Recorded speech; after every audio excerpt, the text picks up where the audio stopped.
మహాదేవ శ్రీమాత్రే నమః. Welcome to our channel.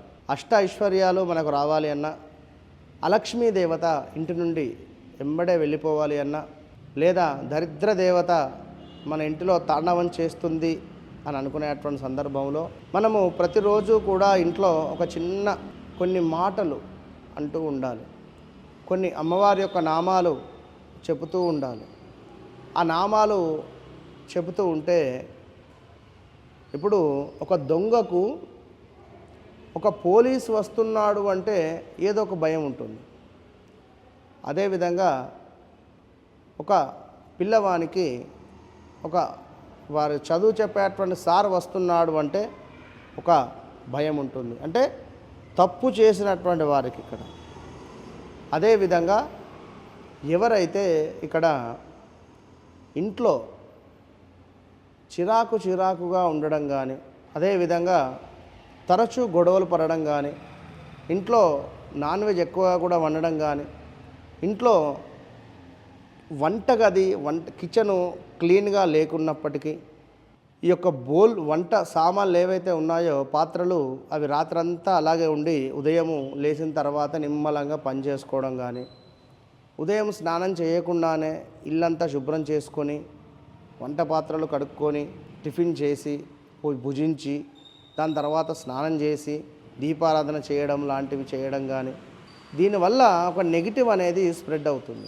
మీ పిల్లలకు టిఫిన్ చేసి పంపించినా కూడా పిల్లల యొక్క ఆరోగ్యం కూడా కొంత ఇబ్బందికరంగా ఉంటుంది.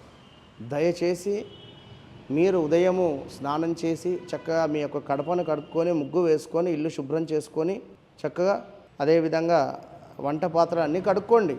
మళ్ళీ వెళ్ళి స్నానం చేయండి చిరాకుంటే.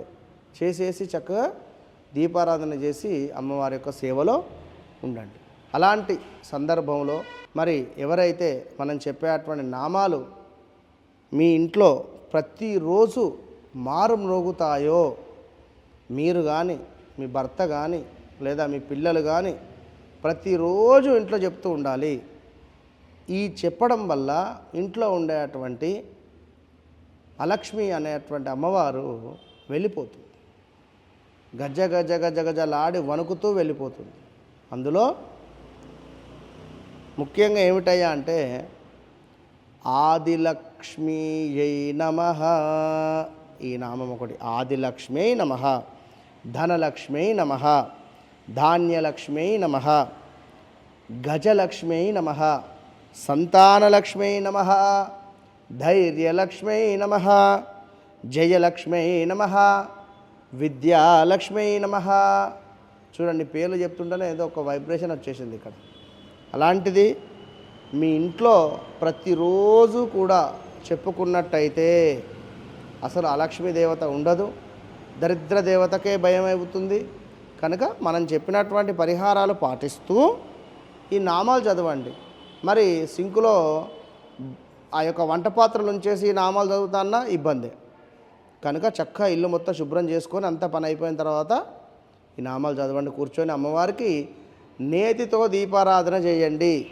చక్కగా కూడా కలువ పూలు అమ్మవారికి పెట్టండి. అద్భుతమైనటువంటి రిజల్ట్ ఉంటుంది. All the best.